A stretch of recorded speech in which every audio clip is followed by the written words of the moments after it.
السلام علیکم۔ آج کی اس ویڈیو میں ہم حضرت سلیمان علیہ السلام کی نبوت اور بادشاہت اور آپ کی بے مثال حکومت کے بارے میں ذکر کریں گے۔ حضرت سلیمان علیہ السلام کو اللہ تعالیٰ نے ایسی بے مثال بادشاہت عطا فرمائی تھی جو ان سے پہلے کسی کو عطا نہیں فرمائی اور نہ ہی بعد میں کسی کو ملے گی۔ سلیمان علیہ السلام کے والد کا نام حضرت داؤد علیہ السلام ہے۔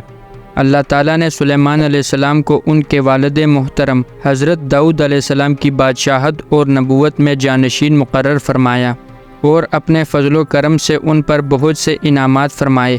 اللہ تعالیٰ نے سلیمان علیہ السلام کو پرندوں کی بولیاں بھی سکھا دی۔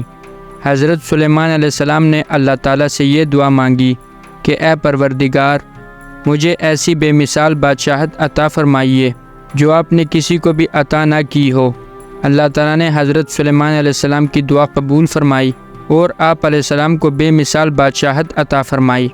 اے رب، مجھے معاف فرما اور مجھ کو ایسی سلطنت عطا کر جو میرے سوا کسی اور کے لیے مناسب نہ ہو، بے شک تو بڑا ہی دینے والا ہے۔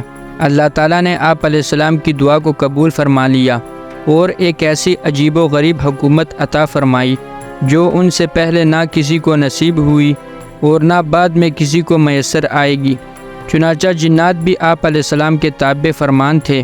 حضرت سلیمان علیہ السلام کی حکومت کا ایک بڑا امتیاز جو کائنات میں کسی کو نصیب نہ ہوا تھا کہ ان کے زیر نگرانی صرف انسان ہی نہ تھے بلکہ جن اور حیوانات بھی آپ کے تابع اور فرما بردار تھے۔ اللہ نے آپ علیہ السلام کو یہ بے مثل شرف عطا فرمایا کہ ان کی حکومت انسانوں کے علاوہ جن، حیوانات، چرند پرند اور دیگر مخلوق پر بھی حکومت عطا فرمائی۔ آپ علیہ السلام سب کی بولیاں سمجھتے تھے اور اس نعمت پر آپ علیہ السلام اللہ تعالیٰ کا بہت زیادہ شکر ادا کرتے تھے۔ اللہ تعالیٰ نے سلیمان علیہ السلام کے معجزہ کے طور پر ہوا کو مسخر کر دیا تھا۔